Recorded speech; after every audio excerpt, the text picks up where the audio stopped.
Ja, 2008tik hasi izan esaten hemen eredu aldaketa bat zetorrela estatutik eta kapitalatik, ez?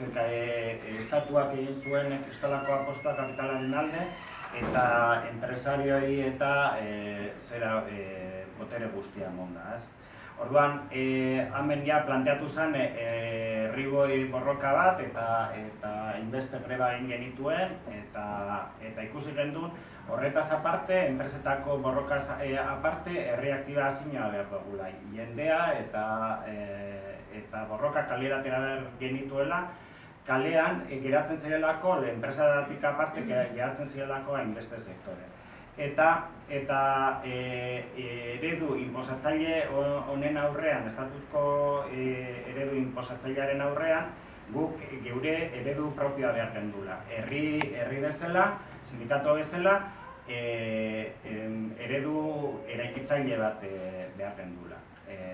Orduan, horretarako, bakain genbiltzan horrek greba guztiak eta antolatzen, ibili ginen beste sindikatu batzuekaz eta herri ekintzailekaz. Eta orduan, hortik sortzen da Euskal Herriko gizarte eskubideen karta egiteko apostua. Hau zertan datza? Hau da, Euskal Herritarrok, esan behar dugu zelako Euskal Herria gure dugun, zelako eredu soziala gure dugun, zelako eskubideak diren geuriek, eta honegaz, honek hau lortzen idazten dugunean, atarako dugu kalera,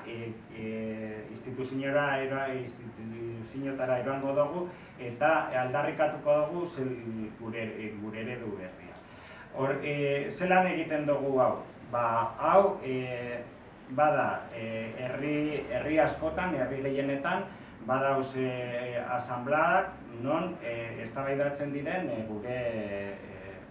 gure eskubideak direnak. Eta honek izango dira, osatuko dute gizarte eskubideen karta.